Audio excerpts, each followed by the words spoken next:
Hello again and welcome to another episode of the Franchise Everything podcast, where we talk about everything and anything franchising.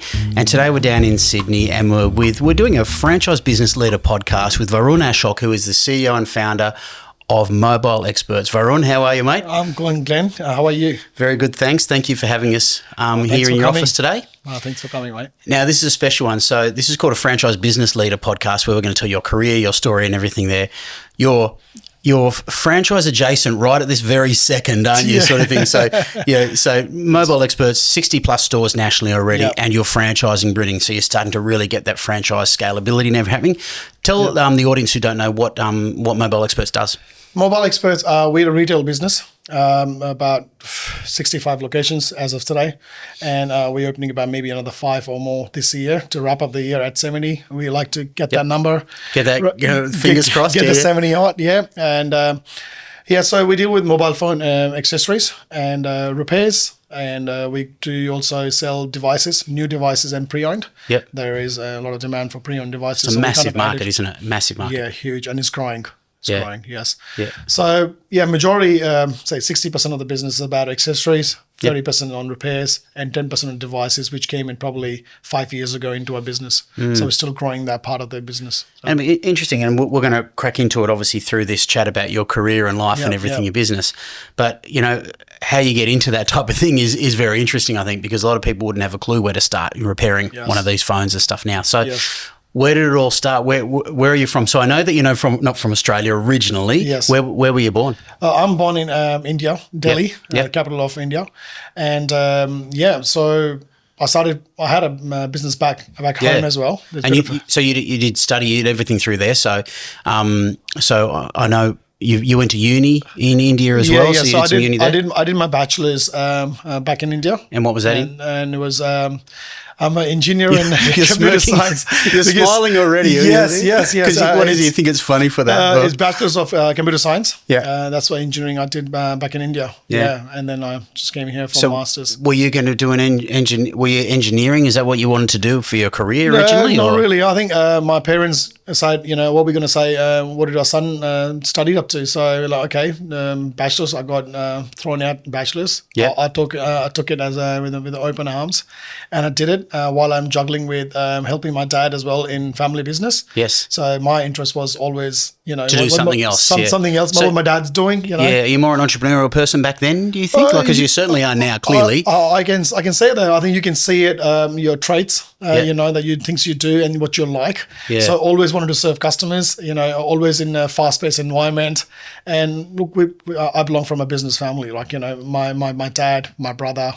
I got a 9-year-old brother, right? He's done business and his own business or in the family business. With his family business, and then we kind of have our own things to do within the family business. Are they all still back in India as well? Everyone's back in India. Yep. Yes. And then my grandfather, my uncles, everybody. They're just everyone's done business. So you were always going to be there. You're always going to be there. You weren't going to be an engineer on a work site or anything like that, were you? But it's nice when you get married and it's like, what do you have studied? And you say, done bachelor's and you've done this. It just kind of helps that portfolio. Yes. So you've got a nice broad brush of everything. Yes, you can say that. Yes. So you said family business. What was the family business back in India? Family business. My dad inherited a shop in a community. From my grandfather. Right. Mm-hmm. And they used to do a Xerox photocopier, back then, not in organization now these days have photocopier in-house.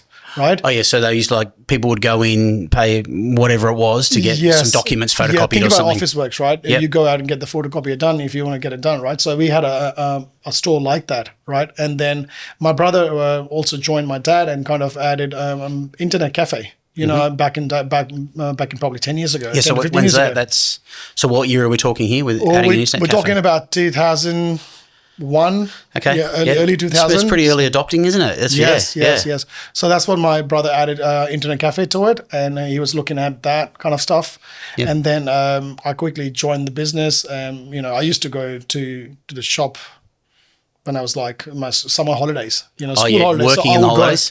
I would go as young as 12 years old. I would go for 2 months every day with my dad. So was it an expectation that you were going to work in the business? Not really. It wasn't Yes and no. But there was never talked about it. But I think it's unspoken commitment that, you know what, your dad's going, and he followed his dad, which is my grandfather, and my brother followed our dad. I think it's just kind of inevitable. Yeah, inevitable. I think it was like that. And it's all about the interest as well. Yeah. So kind of I went every time I went in the summer holidays with my dad to shop, and we're talking about long hours. We're talking about 12 to 15 hours a day. Wow. So I kind That's of a enjoyed long it. day for a 12-year-old. Think about it, right? So I kind of enjoyed it. So I think I was enjoying it to last 12 hours a day, right? And So what things you doing? You were serving customers. What else were you doing? yeah, customers, serving customers, helping employees, you know, just a helping hand. You know, pick that, put that together, copy it. So I learned photocopy early on, and binding books as well. Oh yeah. Spiral bindings. it was very much like an office work type of thing. I had a picture of just like a photocopier, and you're taking, but Yes. you're doing like printing, like bounding and documents lamination, and things like you people bring the certificates and you laminate them, and you put it under the machine. Yeah. And you do fax. We had fax as well back then. We had I a remember little the old PCO. faxes. Yeah. PCO as well. Like we had a bit of diversity in what we used to do and we used to offer, because we used to have a shop. So just add a line to it, people will come. Yeah. And you know, with India, you expect people to just come to, you know, because given the population, right? So There's a lot of people. Yeah. there's a lot of people there. So Needing there a lot of is services. a lot of services. We had a lot of employees within the business, and everybody had their own thing to do. My brother was there. My dad was there. My brother, you know, worked with my dad as soon as he finished his bachelor's as well. Yeah. So. Okay. So what was your progression through that business like? So from 12 years old, pretty much you were there Yeah. working. How long did you stay working in the business? I think about 15 years old, it was quite regular. I would go to school, and then I would just, after school, I would just go to shop. Yep. So I'd say 3 or 4 o'clock, I would just go to shop, and I would go till about 8 or 9 o'clock.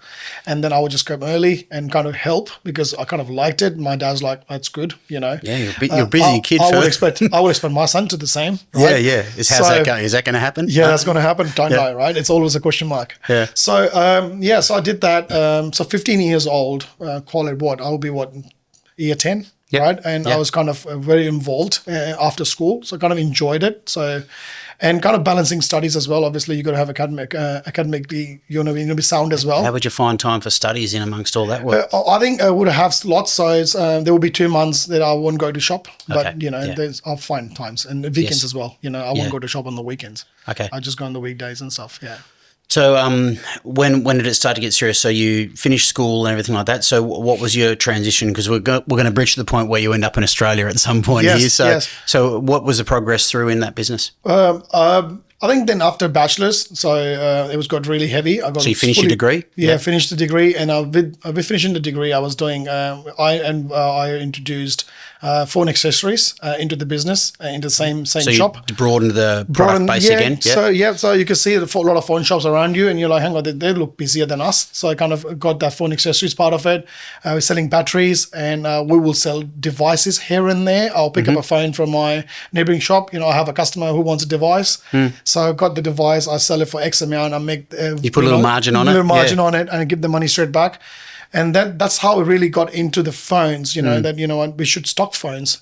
So I go to my dad, and my brother will go to dad, you know, we should expand this side of the business. This is what the new thing is. And we're talking about what? 1999, 2000, 2002, right? You know, around that time. And my dad's like, we have no money for this. Right, so we went to our uncle, and he lended 60,000 rupees. I would say probably call it $1,200. Yeah, $200 roughly, right?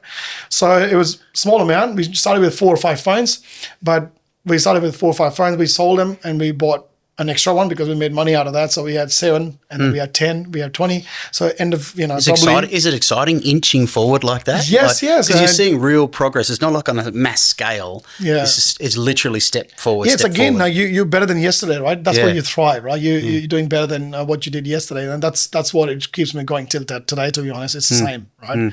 So I think then eventually years gone past, and we probably were full-fledged phone shop, and probably one of the most busiest phone shop in our community.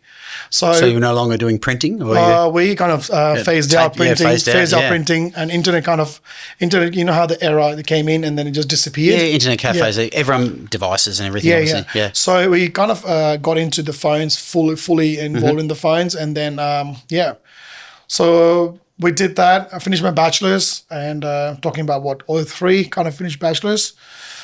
03. No, 07. See, now you're trying to cast your mind back. Trying to think the number of years. Anyway, so doing that for that business, and then we kind of extended into repairs. Yes. And repairs, and we have a technician there doing that.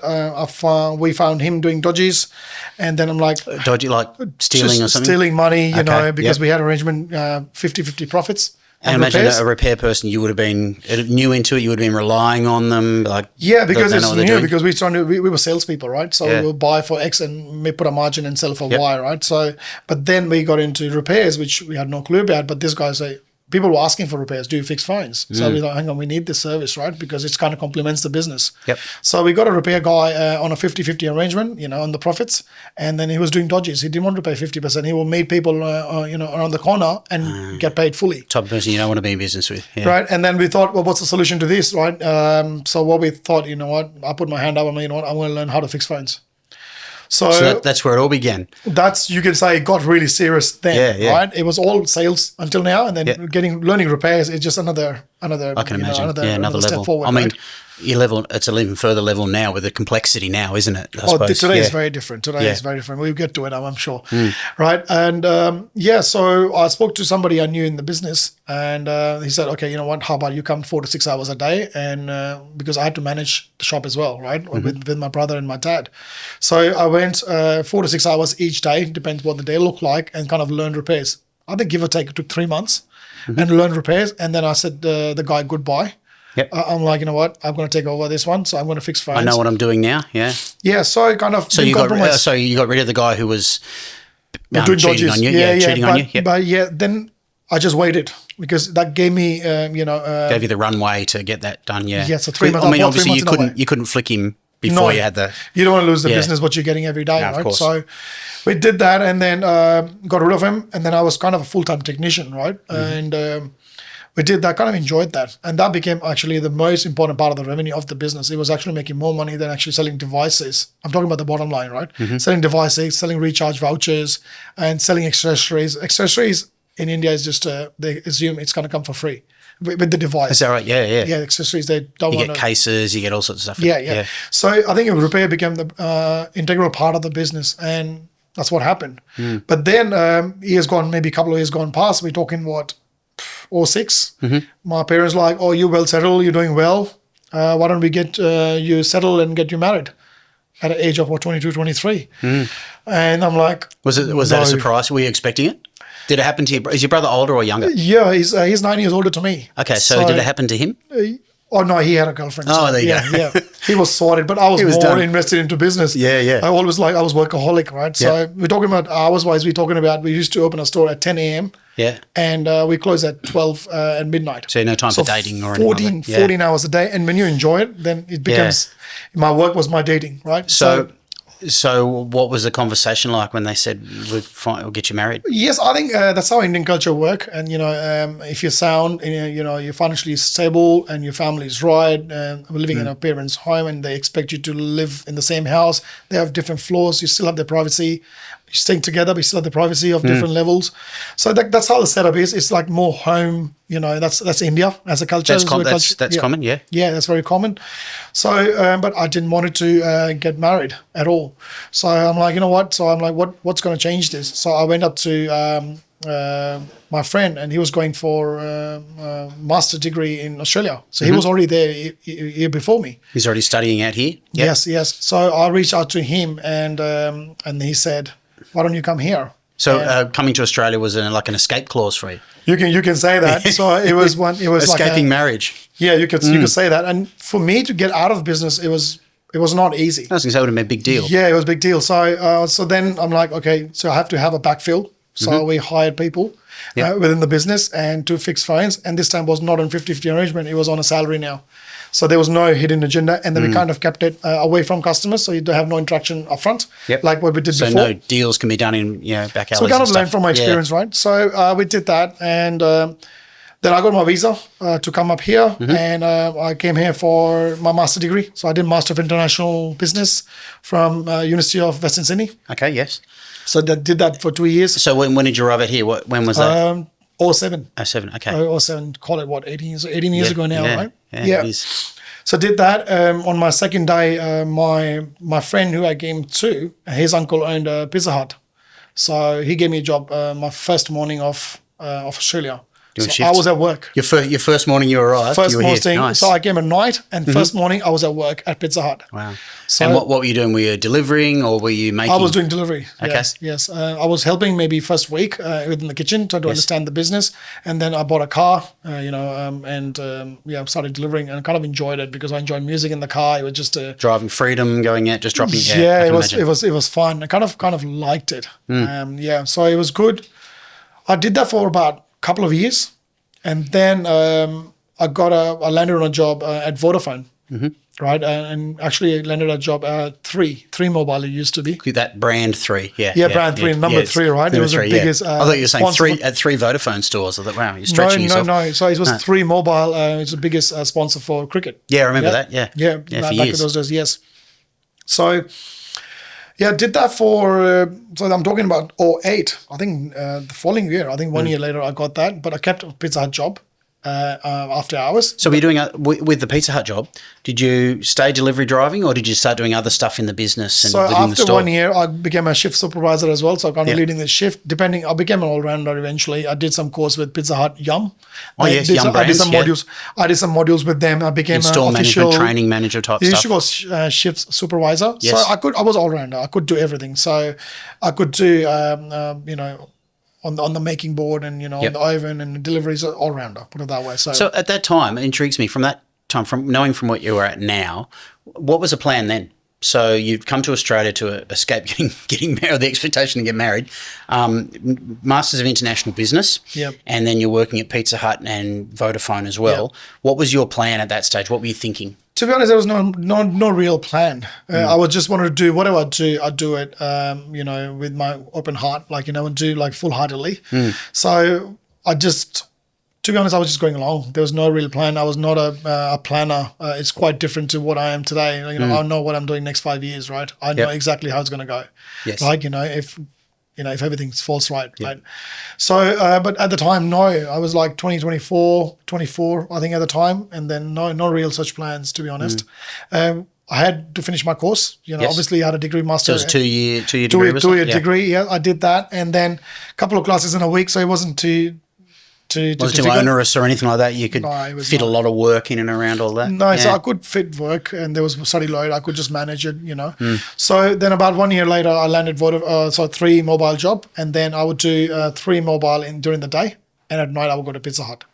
So I'll start at 9, and I'll finish at 5:30 at Mount Druitt. That's where my first store was. Mount Druitt? Mount Druitt, where my first store was, and then I will go from Mount Druitt to Putney.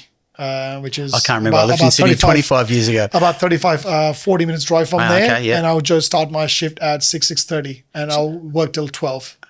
Long day. So what were you doing at Vodafone? Was it in the store? In the Vodafone store? Salesperson, yeah. Sales in the store.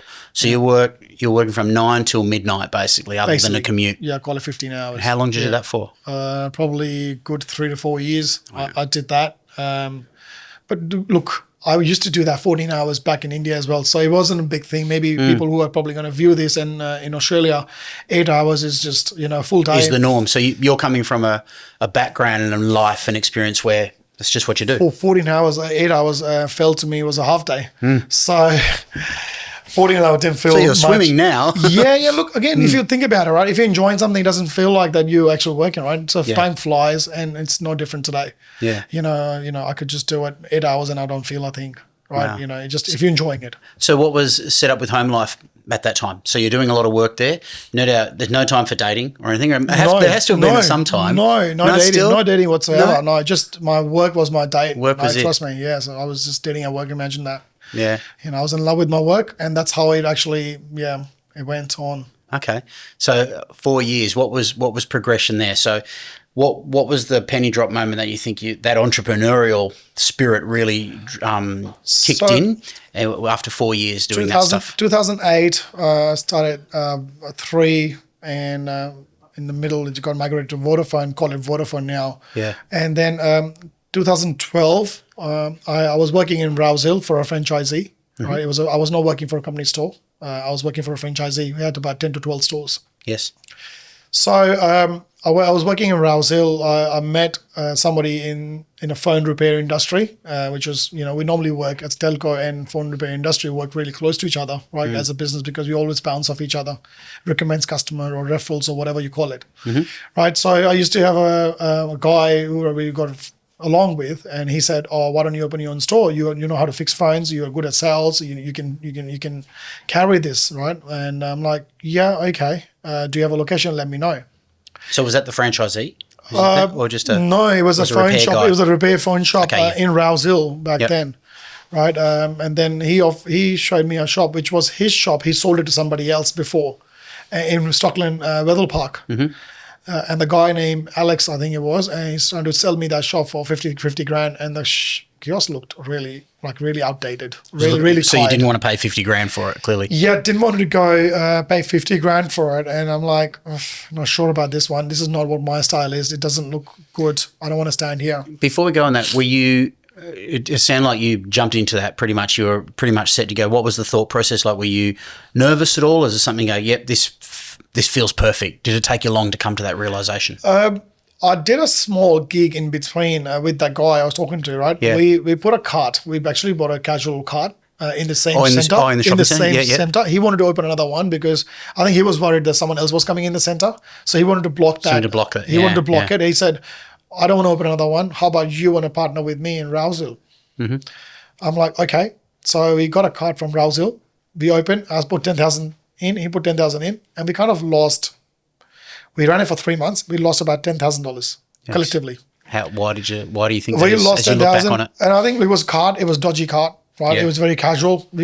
Product range would have been very limited. People don't think you're going to be there next week, potentially. Potentially, Yeah. we didn't do repairs there, Okay. right? And we had a salesperson because I was working at Vodafone. He was running his own shop as well. So it was somebody else and not trained properly, just selling off cart, just accessory wise. And we were I actually thought we did all right with $10,000 loss collectively. Obviously, it was 5,000 my share. So all you're 3 thinking months. it could have been a lot worse. Is that what you're thinking? Yeah, no, I think it's not bad. If I was there in a good premises, good setup with all a lot of range, and adding more services like repairs was not done there. I'm like, I think we will come right. And a busier center. Rouse Hill back then, we're talking about 2012. Rouse Hill was a brand new center. Now Rouse Hill is different. Like 13 years later, there's a lot of development happened. It's one of the top busiest shopping center out there. When talking 2012, it was ghost town. It was very new, right? I think it was built in 2010. Yep. All right.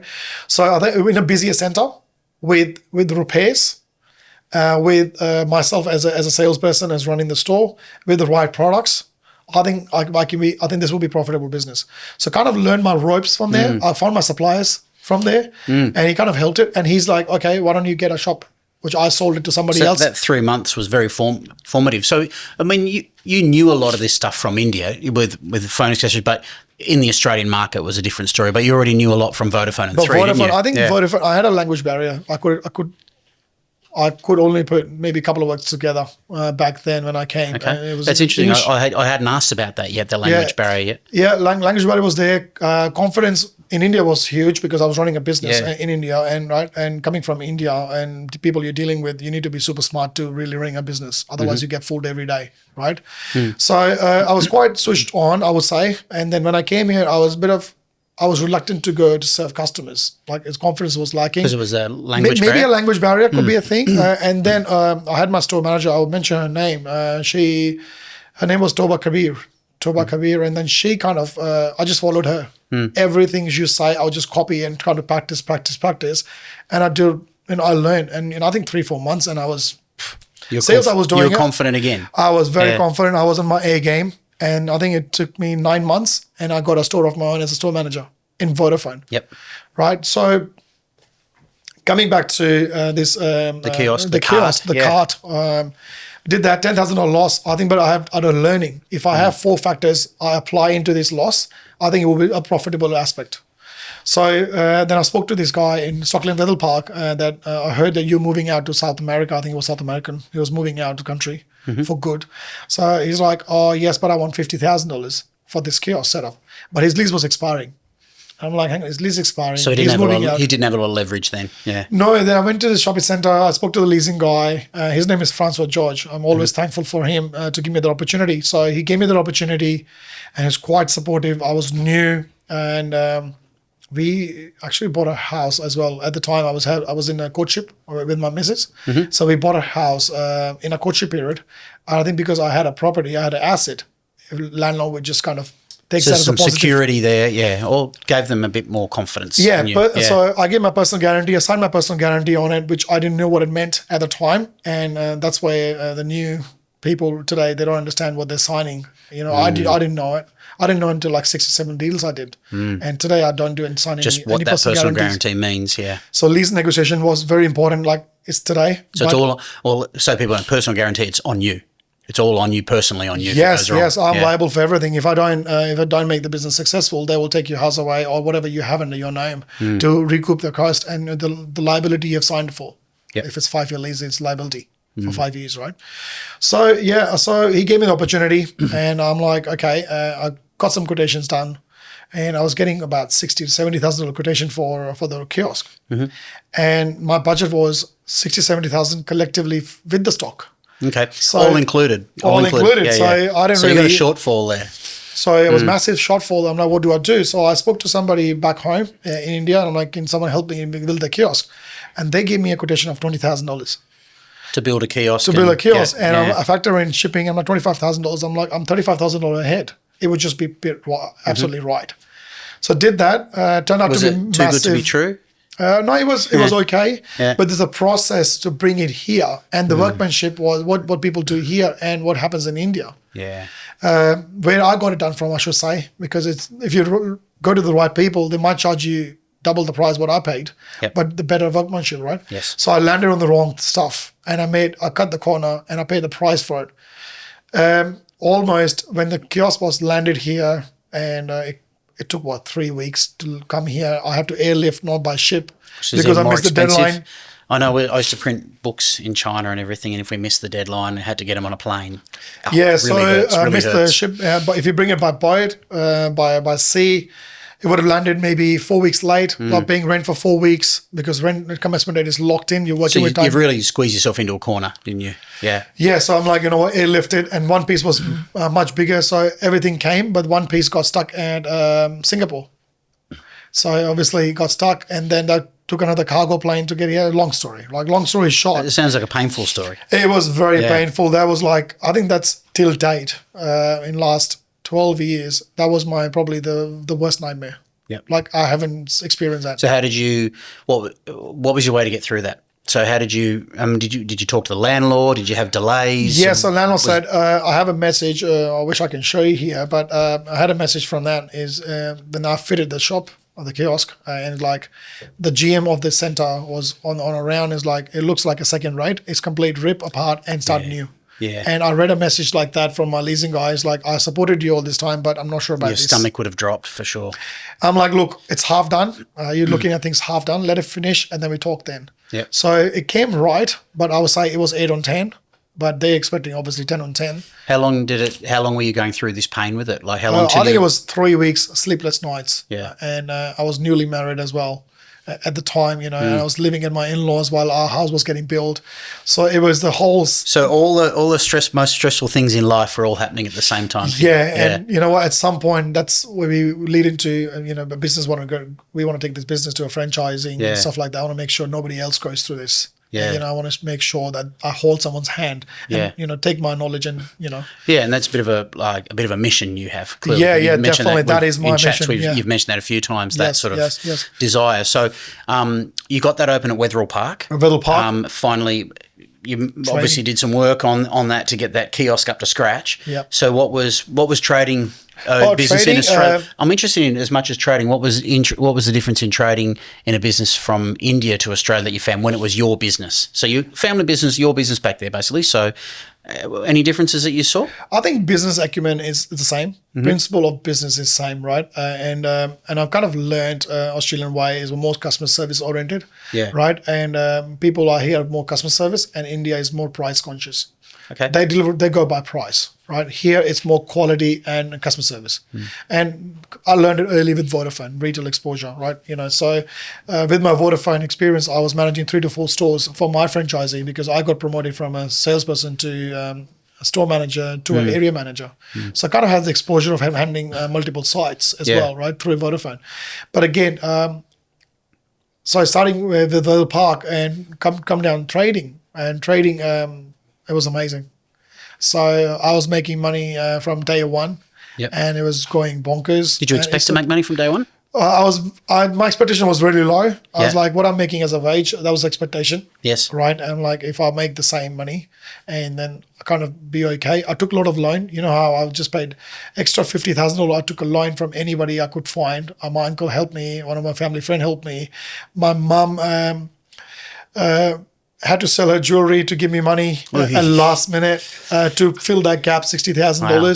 So I had a lot of baggage. I bet you did. But you had a lot of emotional baggage with that stuff. Yes, but again, but that was fine because I was positive, right? I was positive. If this comes right, I will sort it out. So fast forward 6 months, store was doing great. I was behind the counter. I had a team. Staff, it was good, trained by myself. I was learning off them too because they kind of knew because repairs. And think about it, I haven't touched repairs in 5 years now because I never used to do repairs at Vodafone. Yes, it was all customer service, right? It was only back home when you were doing repairs, correct. So there was a big gap, right? So it took me, maybe 2 or 3 weeks to fill that gap. Leading up to repairs, opening stores, I kind of learned a little bit as well, but what you learn in store at firsthand is different to what you do in the training room. Right. So that was good. So 6 months later, I paid everyone's debt. Right. And that was my first. Like that was a big relief. First breath. yes, that was a big relief. We moved into our new home, and I think it was cruising. Yeah. And that's what, 2013? 2013. We're talking about March 2013. We opened, and then I think about 6 months. Call it maybe September, October. I was debt free. I'll call it, right.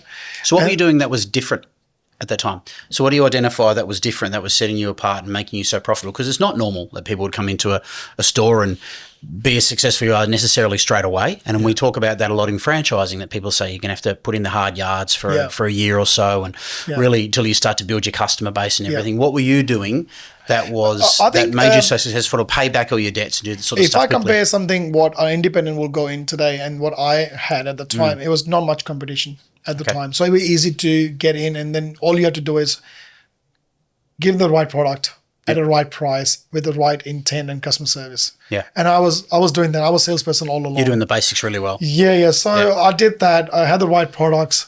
But again, today we have to be really, really innovate yourself with your products and your margins. There's a lot of strategies you have to put in place to make money in this market. Competition is even more intense, isn't it? Competition is like threefolds, right? Yeah. So to make money in this market, rents are twice as what it was 10 years ago, right? So to make money today, you need a lot of experience behind it. And that's where, again, I'm coming back to it again because that's where I have seen the good days. I've seen bad, I've seen the ugly, and I can see the best days coming forward as well. And I make sure nobody goes through this hard time, and I can hold someone's hand to make this process easier for them and a pathway at least.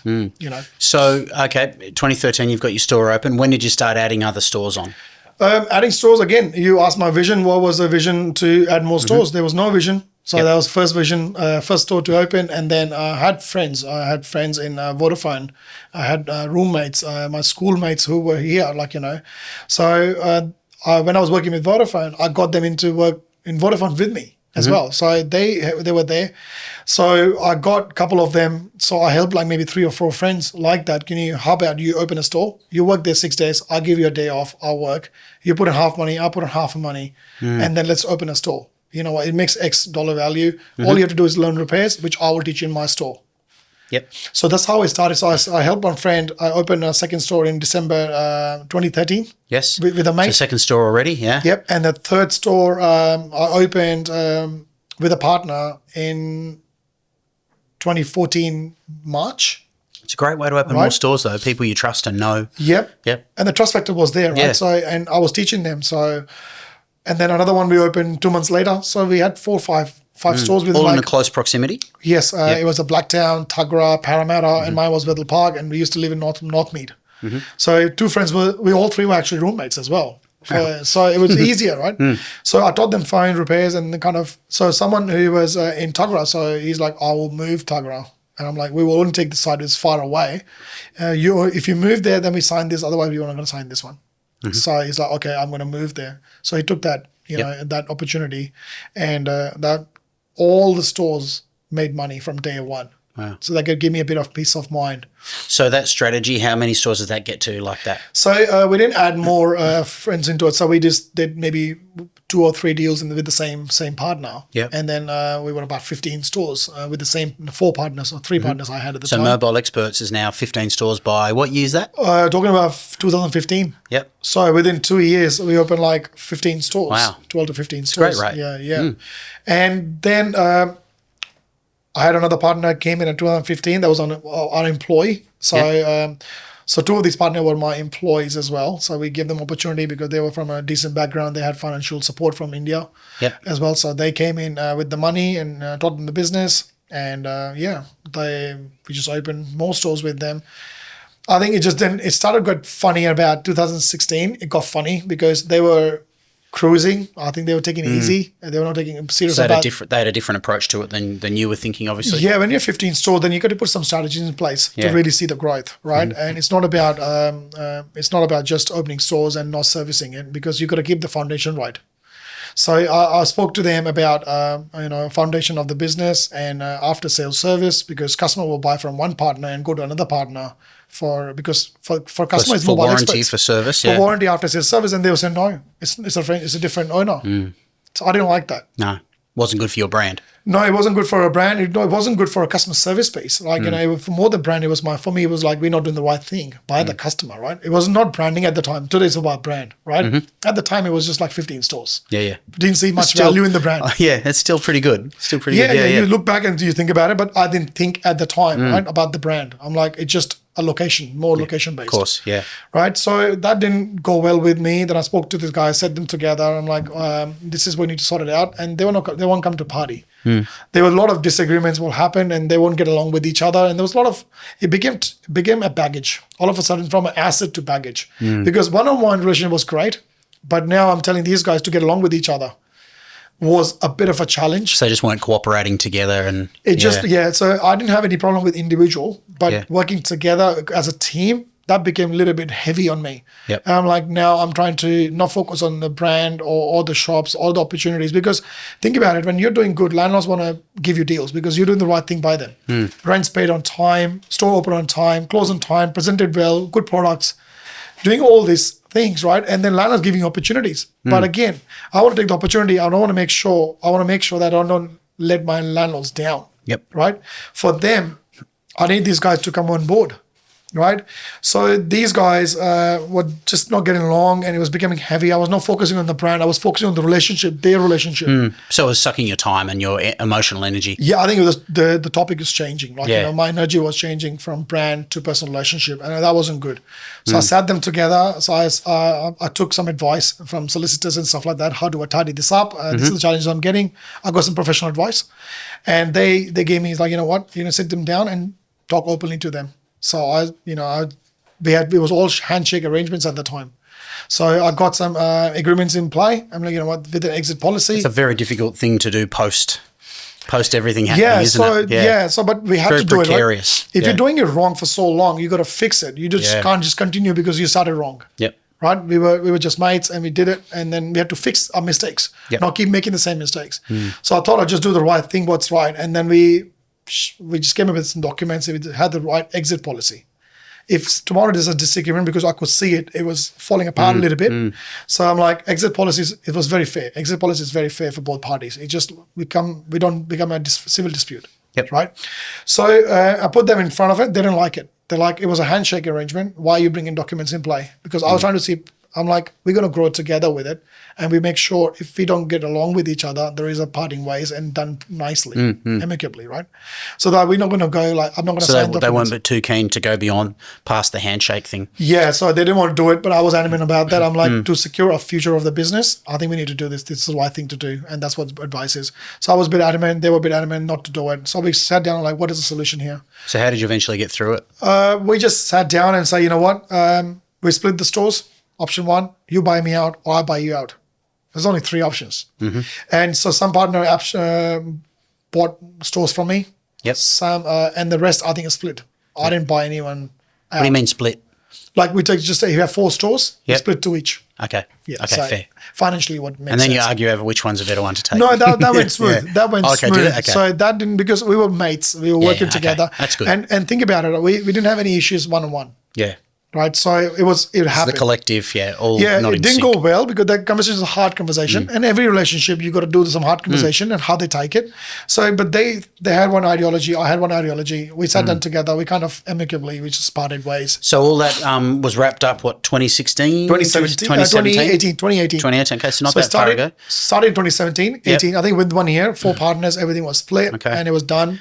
Because I kept the brand name because it was my brand. I was the common between all of them. Yep. So I kept the Mobile Experts name. I had a trademark and all that sorted in the So at that meanwhile. time you had, so how many stores were yours by the end of all that being wrapped up? I think it was close to 12, And they were all Sydney based? 12, 18 years, all Sydney. All based. Sydney. So 12 to 18, yeah. So from about, say, 2018, how have you gone between that time to now 60 plus stores, maybe 70 by the end of this year? Yeah, what was the steps then? Where did you go I to think- from there? I think it's all about management, right? I was always been a people's person, right? I'm really connected with my team and are the right people. I train them well. I spent time with them, so I kind of built team on it. And I was a face of leasing anyway, so leasing was pouring. Yep. Leases, all the opportunity was pouring. So I just want to make sure I'm more system. Do you still do the leasing yourself? Yeah, or I still do Yep. leasing myself. Yep. So I have some support system. Like, someone overlook the leases for me, but yeah, I still do leases. Yeah. So again, build the structure, build the base. It was always on system based. So I'll bring in my clock in, clock out apps for timesheets for payroll. Bringing a payroll system properly, bringing a ERP system, having a look at what's the right system. So we have landed on the right ERP, or call it a business intelligence system internally now, but I've gone through 2 or 3 before. That, if you want to scale, you have to have number a of process. iterations as it goes through. Yeah. So a process, structure within the management level, so structure, and then also how to get rid of the middlemen, like buying from local suppliers to go to China. So I also did that in the whole process. So was there any grand plan at that point? Say, like, did you have a vision at that time? Your 12 stores that I want to go national. I want to have this many stores. Was that a plan at that time? Again, it was no plans. It was by the seat of your pants again. Of course, it was. Yeah. Yeah, it was no plans. But again, when to go up to, like, I think it was about 25 stores with them, with the partners. I think when it split, I think it was, to say it safe, I think about 18 number. Yep. And then I kind of continued and signed leases, and the team was already set. Yeah. Right. And I had to hire a couple of area managers to look after it. I was hands-on in stores. So it was almost natural growth from then on coming Call out, it wasn't it? natural Yeah. growth, yes. And then what was the biggest? I think warehouse was another biggest move. Yep. We opened. And where's a your warehouse. warehouse? Where's that? Oh, it's head office, so it's next It's right. building to us. Okay, So yep. we got 2 buildings together. So one is warehouse, one is more office. Okay. Office work. So we did that. We added warehouse as well. So we used to go to China, buy stock from there, get rid of the middleman, improve margins, like that too. So I did that early on as well, about 2015. I started doing that because we had the stores, right? Yep. So that was. Do you still do a lot of that? Do you still do a lot of buying trips now, or? Yes, go twice a year, or at least once a year. Okay. We go to fairs, go to China. Yeah. And buy I stock. imagine there's a lot of fast accessory tech type moving coming out all the time. It's very fast-paced And it's industry. very trend based, isn't it? Wouldn't it Very be? trend-based Yeah. and fast-paced, and new models launching every month. Yep. In some brand or whatnot. Biggest one is obviously iPhone launches and Samsung launches. They're the biggest one, and then you have plenty other brands, and they have to cater for them, accessories, repairs, and everything about it, right? But again, coming back to our journey, right? And then I think organically we opened like 6 to 8, 10 stores every year. Some years we would do 10, some years we would do 6. And they're all corporate stores because All you're, of course, corporate not stores. franchised So at now this it's stage not at all. franchise. So Yeah. I was no partnership since 2018.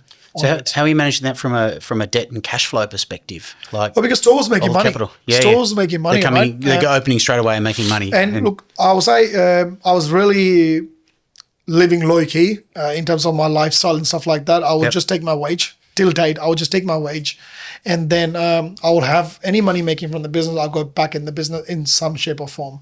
So you're very disciplined. You're a disciplined person in that regard. Very, very disciplined. That's from when you were a child, clearly, wasn't it? You're working 12, 14-hour days. That discipline was always there. When you've seen your parents doing that, when you've seen your dad and your brother doing it, how they invest into business, I've seen the growth internally. You've seen your grandfather. I think it just comes in you, right? So I kind of just practiced that while I was doing business, and so cash flow was very smartly managed, I would say, and invested back in the business. I would just take a wage, what I had to do as a living, and then I would just put anything money made in the business, put it back in the business to grow the stores. I think that's where the majority of the money went, to open new stores. And when you open new stores, they're making more money, and then it's going back in the business. That's how cash flow was always managed like that. Yep. But then we also warehouse. We opened, so we have to put millions of dollars into stock for buying up front. Yes. To get extra margin of 20% or 30% what supplier is making. So you have a vertical, channelization as well. That happened as well. So as we finish up the move into franchising, tell me about your decision making around that. So when did you start thinking about it? Had you thought about it for years prior, or is it something that's more of a recent? I think it is quite recent, I would say. We want to make this brand as a home brand. Yep. Right. We want, our goal is to talk about 100, 150, 200 stores, whatever we can see it. If Telstra can do it, Vodafone can do it, or JB can do it, we can do it, right? It's all what they're doing is providing a solution, right? And we're providing a solution with the right customer service, with the right intent, right? So 4 years ago, invested into the system, spent about a couple of $1 million, and it's unheard of in our industry to spend a couple of $1 million in buying the software, execution, training, and we're talking about 220 staff we have. It's not a small team. We're talking about a couple of hundred people and sitting in different states to train them. You can understand the challenges of remote managing them and doing training, and so there's a big infrastructure has been made over the years, right? So we want to bounce off that, right? So to 150 to open 10 stores every year, right? To get to 150 mark, we're talking about 9 more years. How can we speed that process up, right? And also, by doing scalability, how can we reach to the wider community? Because we get a lot of devices from remote locations to fix, and a lot of landlords coming to us from a remote location, like regional, like four hours out. I can imagine. I mean, repair services in remote locations would be fairly rare, or fairly thin on the ground. Yeah, and also the quality as well. So if there is something close by, reliability, quality, speed of the service, don't know, it's all compromised, right? Yep. But again, if we take our ethics, our principles, our success formula, or our recipe of success, I would say, to the wider community and get into the community and the smaller communities, how can we do that? Can I and my team build a wider team to do that, and how long will it take? So when we start asking this question, how can we service more customers, more communities around Australia, right?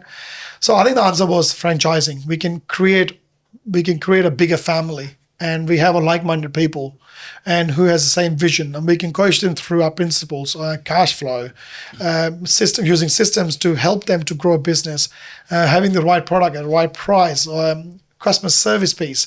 There's so many elements to it, right? How can we take this and to 50x, right? So we've done 60x. How can we go to 150?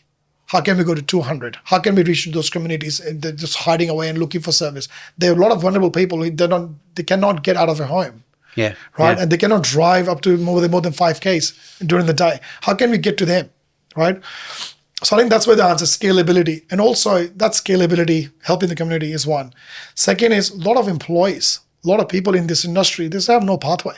They've fixed devices for 10 years. Yeah, you have mentioned that about quite often today about pathway for employees to own businesses and everything, and giving them a helping hand. Yeah, think about it. Every shopping center had probably 5 to 6 stores and probably hundreds of shopping centers. Yep. There's about 1,000 people out there. They're working for somebody, right? They would love an opportunity. Yeah. And they would love an opportunity. I didn't have the opportunity. I created an opportunity. But how can I help people like who are in the industry and help the industry to grow, this category to grow? So if we can open stores wide, Australia-wide, right, into regionals with the help of the right people under franchisee, setup, then I think we can tick few boxes. We can reach out to those remote areas. We can connect with the community. We can help our employees or people in this industry to have their own businesses, right, and grow. There will be a lot of people out in the business and in working for us or working for our competitors or working in this industry who are twice as talented as us, but they don't have the right opportunity. So let's uncap that talent. And the way it's going to add up, it's going to help the community, help the country, help the industry, help the people, right? End of the day, I think it's just all ticks all along. So I don't see anything wrong with it. I'm like, you know what? I see a hope in there. And I think I can put them together, make a business plan. Maybe I can create this opportunity for those people. Yeah, it's interesting. And I think, you've got a real passion for it. Like the conversations we've had for it, the desire to help people, like you've been able to create this pathway for yourself, the desire to give other people a similar pathway. Yeah. No, I think it's admirable. I think I could have saved 5 years. I created that for myself, right? But if someone had this opportunity, I could have saved my 5 years.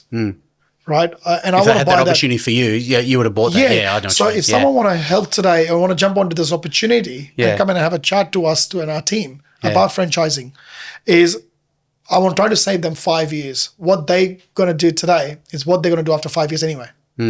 Right, and you want to go through a rough patch, and imagine your rough patch was rougher than mine, then you won't even make it. Right, or potentially so. And it takes a toll on a family. You have to give a lot of family time, work-life balance. People don't value that. The time I've gone. They don't quantify it, do they? Really? So they really don't quantify it as much. Yes, I suppose. because unless you go in the journey, just do the grind, do the grit, get down there, get to work. Think about it. Those 3 weeks I've gone through bringing kiosks from overseas. Yeah, those 3 joyful weeks that you mentioned. 3 weeks of sleepless nights and take a toll on my family. I was newly married then, and I was not home. I was sleeping, watching it get built at night. During the day, I will go and hire staff. Oh, the shop fitters would have loved you there every night. Yeah, every night. They're trying to put it together. It was a 3-day task turned into a 2-week task. Because they're trying to solve the puzzle. Yeah.